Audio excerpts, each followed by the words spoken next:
Well, hello there, and welcome back. This is episode 19 of my Minecraft 1.15 Let's Play. I'm here in the desert. I've been collecting some sand. It's been a while since I've been here.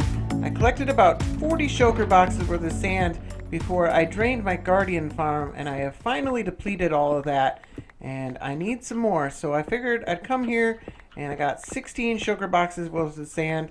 That should at least hold me for a little while.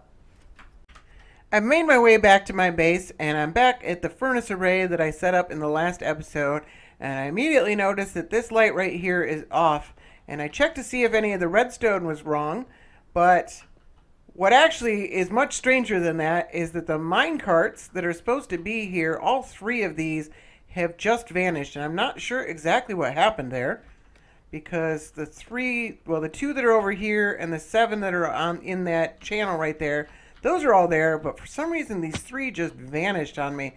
So this first one gets aligned to the steel bar right here. Hopefully I can get in there. I guess if I move this hopper, can I? Ooh, I messed things up, didn't I? I cannot get that thing aligned with this up here. Can we? There we go. Okay. And then the second one gets aligned to a cocoa bean in its second stage, and then you just push a cart into it, and then I've been removing that so that it doesn't grow and misalign it, and then the last one can just be put on the rail and pushed along. But very strange that happened. I'm not sure. Hopefully that doesn't happen again. And then I gotta fix the hopper and the shulker box that I moved, but very, very strange. I've got that all fixed, but I noticed another issue between episodes. It has to do with this piston back here touching this blue block. The item elevator here is actually triggering that piston, and it's not supposed to. So we've got a cross circuit, so it can lead to this third light being unreliable. So I figured out the way to fix that is to actually we could just come here, remove these 2 blocks, and then I can jump up here and put the piston facing down instead of that observer facing down, and then we got to get the water out of this cauldron, and then like that. And then we don't want the light to be on right now, so we want the cauldron to be 1 block away from the piston instead of right under it. And then I got to come up here and set a little bit of extra redstone. So we want the comparator to be on this block instead of this block. Then we need another block here, and we will need a redstone repeater there. So that should do it without crossing any of the circuits. And it's worth mentioning, by the way, that I use water bottles instead of buckets because you can't accidentally click with a water bottle and spill water all over your redstone like you can with a bucket. So when the signal strength doesn't matter in the cauldron, it's just nicer to not have to worry about accidentally ruining your redstone with water. I did some testing regarding the item distribution issue that I had in the last episode, and in creative everything works perfectly well, so that means there's likely an issue on my side here in survival. So the best thing I can figure out what to do is just to do another smelting cycle and see what happens. What's really important here is I want to look at the first minecart coming down, and I want to see it should have exactly 4 stacks of items. Every other item cart after that should have 2 stacks of items, and so the last one should have 0. And if that's not what happens, then I've got a timing issue somewhere. So I'm going to wait for that to get here, and I'm going to check that all out and see if I can figure out what's going on. Alright, so here comes the first cart, and it has 4 stacks of items exactly.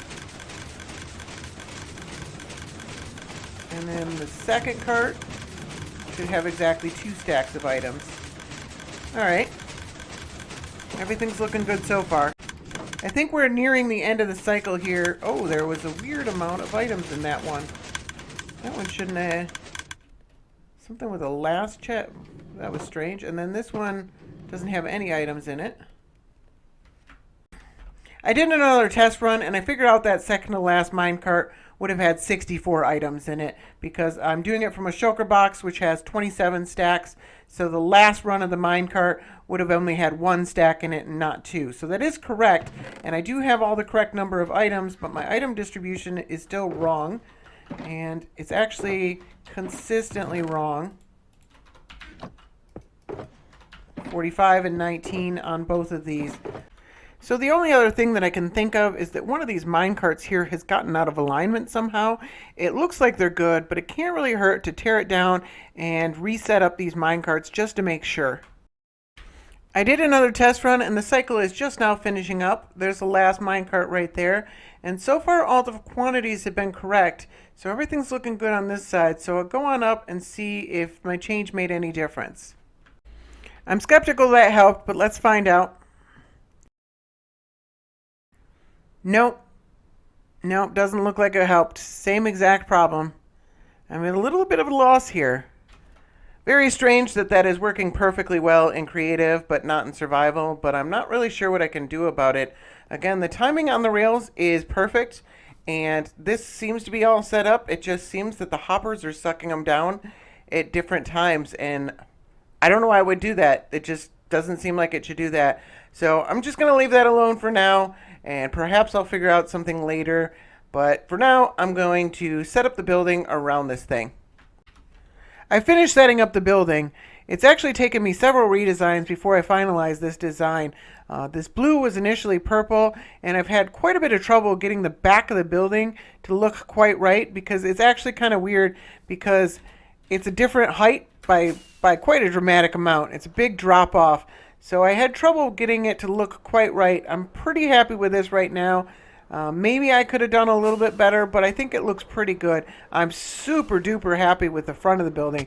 I think it looks really cool. It's almost like an art installation. So I'm really happy with the front of the building. And I wasn't happy with a couple of designs I had for the back of the building, but I think I'm pretty happy with this one right now that I've got. I think it's looking pretty good. That leaves me with some landscaping work I've got to do here. I got to do a path that leads in between these two buildings. And then back here, this building actually overlapped into a small cutout that I had on the island. So I've got to reshape this a little bit so that these match up. And then I've got to reshape. I got to bring the hill down this way. So I might as well fill in all of this as well. And then I got to reshape this corner right here, which doesn't quite match up with this corner of the building. But all in all, it shouldn't be too difficult. I've got all the terrain work done. I think this area probably needs a tree or something like that, but we'll come back to that. And I fixed this crevice over here, and I've got a nice little path going between these two buildings. I haven't extended it past this point right here, but that's fine. And then I've also extended the path into this building, so that works pretty nice. And I've even laid out a custom tree right here, which I think works really well. So this is the first custom tree I've done. Well, it's the second one I've done. The first one was not successful at all. But I think this one actually works really, really well. And it highlights the space. And there was like this little hole in the path. I think it was a really good place to put it. But I think what I'm missing here are some pops of color. And these yellow and red flowers just aren't doing it for me. So I think what I want to do is I want to set up a small flower farm. So I'm going to head off to that flower forest biome that I found a couple episodes ago, and we'll see if we can set something up there. Short distraction here. I need a whole bunch of chicken eggs for a future project, so I'm going to snag this guy and bring him back to the base with me. Alright, I'm pretty sure this will still work. If I can get this guy into this cauldron here. Might have to remove this glass. There we go, and then I should be able to put glass into his head, and then he should be stuck there, and then there's a hopper underneath him that feeds into a chest, and that should over time give me a whole bunch of eggs. I've made my way to the flower forest biome, and I've done a little bit of looking around. I need to pick a spot that's 9 blocks by 10 blocks, and it has the composition of flowers that I want. If I bone meal a piece of ground and a flower pops up, that will always be the flower that pops up on that individual block. So any place you see flowers, that's a flower that will always pop up when you bone meal the ground. So I really, really want these cornflower plants right here. These can be turned into blue dye, which means I don't have to use lapis. I really like these allium that I'm holding in my hand.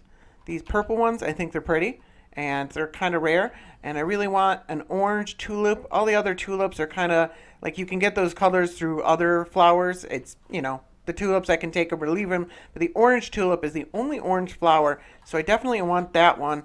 And then there's a lily of the valley over here that I want. I just think this is a really pretty flower, and I think it's the most attractive of the white flowers. So those are the ones I want to look for. I might be able to squeeze something out of this area right here. Again, it's got to be a 9 by 10 section, but I'm not sure if I can get the orange tulip and the lily of valley. I'll have to bone meal in this area and see if I can find anything, and maybe just take a look around and see if there's any other spots that have those flowers. The other thing I want to do is I want to avoid poppies because they're basically, it's just wasted space. I have an iron farm. I have choker boxes full of poppies. I don't need any, but I don't mind having 1 or 2 dandelions in the patch, but I want to avoid poppies if at all possible. I think this cross section right here is going to provide me with the best mix. There's only 4 allium and there's only 3 lily of the valley, but that's fine. I'm just using those as flowers, so a couple stacks is really all I need. What I need the most of is these cornflowers, and there's a decent number of those, and there's a decent mix of the other flowers, and there's only 2 poppies. So I think this will work out pretty well. I built this machine right here, and this is a design by Ilmango, and I misunderstood how it works because it only bone meals the middle block, and some of the flowers that I wanted were near the edges, and I wasn't getting any of them. So I set up 2 dispensers here that are offset, and I'm still not getting much of the flowers that I want. So here I go here. I got 3 lily of the valley after quite a long while. I haven't gotten any allium. I got plenty of orange tulips and plenty of cornflower, but like I'm just getting a bunch of tulips and oxydaisies and stuff I don't really care about when I really want these things. So I don't know what I can do about that. I think, unfortunately, the thing I have to do is I need to set up 2 of these side by side and move them over so that their center is here and here, closer to the spots that I want. That sucks because it took me a minute to build this, so now I got to tear it down and build 2 of them. I did an experiment where I bone mealed the center block, which is right here, 64 times, and you can see it didn't hit this corner. It didn't hit this corner. It actually hit this corner over here, but not that block, and it didn't hit these 2 blocks over here. So it still feels kind of random. I'm not getting a clear-cut answer like, oh, it's just a radius or it's a diamond shape or anything like that. It seems like it's just kind of random. So I took a look at the code, and the way that works is it starts at the center block and it takes a bunch of steps, 1 block at a time, and it can actually step backwards, and so it's more likely, probability-wise, for it to stay in a centralized location the way that works. So it actually is possible for it to hit any one of these corners. It's just really, really unlikely, and it might take several stacks of bone meal before it ever hits these corners, and a lot of these edges aren't going to get hit nearly as often, etc. So it seems like the focus is going to be more in this tall grass area where it's going to hit multiple times, and it looks like we might have like 3 blocks in every direction. It looks like it's kind of a square. I don't really want to have to run all the probabilities for how all that works, but it looks like if we're looking at like a 7 by 7 square focused around the center block, that's what we're going to end up with. So let me see if I can figure out some spots that I can use that will meet that requirement and work out well for me. I did a bit of playing around and creative, and I came up with this. Ilmango's design is limited in size because it uses water for collection, so I came up with the idea to use flying machines for collection instead. Now this machine is operating at a slower rate than Ilmango's is. It's still very fast, but I've actually slowed it down quite a bit. It can operate at a much faster speed, but the sorting system can't really keep up with all those items. So it actually uses a hopper clock down here. And it's got 4 items in this hopper clock, so I can remove up to 2 of them to go down to 2. And it actually goes at a rate that's faster than Ilmango's device now. But the sorting system down here can't really keep up with that many items. Now this has only got 2 different types of flowers, so it might be able to keep up a little better when I've got multiple different types of flowers, because you can have multiple sorting systems, and maybe I can do multiple sorting systems for each flower type that I'm really interested in. These things that I can play with and maybe have it operate a little bit faster, like maybe put 3 in the hopper clock instead of 4. But yeah, I think this is actually, I like this design quite a bit. Ilmango's design is great if you got like a patch of cornflower and you want to get a lot of that one specific flower. But if you want a variety of flowers, you need better coverage than what his offers. And this one uses 8 dispensers firing at a 5x5 square each. So you got really great coverage. It's going to give you a massive variety of flowers, which is what I'm interested in.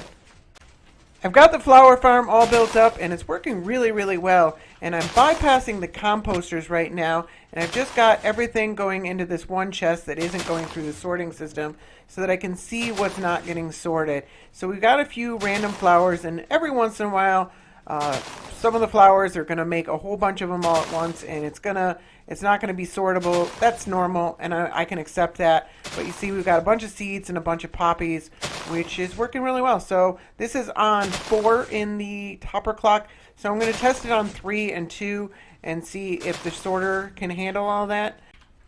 Looks like it's working pretty well on 3 as well. We've just got a few of the more common flowers that are getting through the filter from time to time, but not a lot of them. I think I can probably deal with this. As predicted, the filter system got pretty overwhelmed when it was set on 2. It let quite a few flowers through that I would like to have kept, and it's just kind of a waste of bone meal to send flowers back through to get composted. You end up losing bone meal in the process, so there's no real reason to run it on 2. So I'm going to do an extended test run with it on 3. I'll probably run out of bone meal sometime fairly soon. I'm going to need to AFK to get some more bone. I'm pretty much out at this point, so I'll just do another extended run with it on 3 and make sure that the filter system is keeping up to a reasonable level. And if so, I'll just leave it at that. Yeah, I'm pretty happy with how it's working with the hopper clock on 3. A decent number of azure bluettes are getting through, but those are a pretty common flower. And I've been throwing all the wheat seeds into the composters so that I can run this for longer because this chest just fills up with wheat seeds. But you can tell from how many poppies there are that I have been running this for a few minutes here. And not many other flowers are gotten by. I'm not super worried about any of this. And if we come down here and take a look, we've actually gotten quite a few flowers here. This one's almost full. One thing that's a little bit surprising, I'm not getting very many lily of the valley. But, you know, that's fine. That's enough. And then I've got a whole bunch of all the other flowers. And another thing that's a little bit surprising is I haven't gotten any dandelions. I thought I would. I thought there were some dandelions in the patch, but I'm not getting any at all. So maybe those were just when the chunk was created or something like that. So I don't know why I'm not getting dandelions, but it's not a big deal. This flower farm is working great. I have not been running it for more than probably 20 minutes total. And it hasn't used up nearly as much bone meal. I've still got a decent amount of bone meal in here. So there's not even a lot of reason to load it up with more bone meal, because why do I need more flowers than this? This is a lot. I might need more corn flour at some point in time. But, yeah, working really well. I'm really happy with this. The only flower I don't have access to are these blue orchids right here, which are only available in swamps. So I'm just going to walk around here with some bone meal and manually collect some. Maybe I'll make a farm at some point in the future, but there's no plan to do so right now. This will work fine.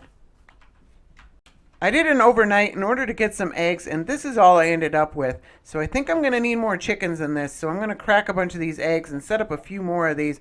I would like to get quite a bit more eggs while I'm doing some work in this area. It's also now 2 days after Christmas, and chests have returned back to normal. I've done a bit of playing around with all the flowers, and I realized with this modern style that a lot of the flowers would actually be like deliberately cultured. So I've got like these neat rows of really organized flowers alongside the building. And I think that looks pretty good. And those are the more vibrant colors, and some of the more muted colors I've used as just, you know, like the wild flowers that just pop up from time to time. And I've used those pretty sparingly because I think this land would be pretty well taken care of, especially with all these modern buildings and that kind of stuff. And then back here, I've got another tree that I've created. I think this one looks pretty good. It's quite a bit bigger than the other one. And then again, we've got these little tiny wild flowers popping up around it and deliberate flowers up along the building. And then over on this side, I've done quite a bit more island work. So I've connected that section over there all the way over to the crevice.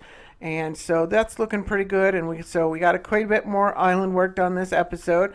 But yeah, I think I've got some pretty good design ideas that I can incorporate on the rest of the island. I can get rid of all this blue, the yellow and red, and the grass is a bit overgrown. I've been doing it a little more deliberate where I put all the overgrown grass, whereas over here there's just too much of it. So I've got some good ideas that I can incorporate to the other sections of the island. So I'll be doing that at some point in the future. Although the primary reason for that flower farm wasn't the dyes, it got me thinking about the one dye type that I have the least amount of. So I set up a little nano farm. I've been meaning to do this for a while, and it's just a little tiny cocoa bean farm because I don't have many of these. It's not especially fast, but I tried some of the faster methods and they just weren't working properly. So I came up with this farm on my own. It's really some simple redstone. It's just an observer here that sends a redstone signal to these two blocks, which powers these dispensers, and then there's a little bit of a delay. This is what makes it slower, but I couldn't, if firing the piston at the same time as the dispensers worked in creative just fine, but in survival I just could not get it to work. It was just spitting one cocoa bean back for me, so the timing just wasn't working quite right. So I had to add a 2-tick delay here before it goes down to this piston right here, and that's a sticky piston. And that's all it is, little tiny cocoa bean. That's all I have time for today, so I hope you enjoyed the episode. Thank you very much for watching, and have a good day, and I hope you have a Happy New Year.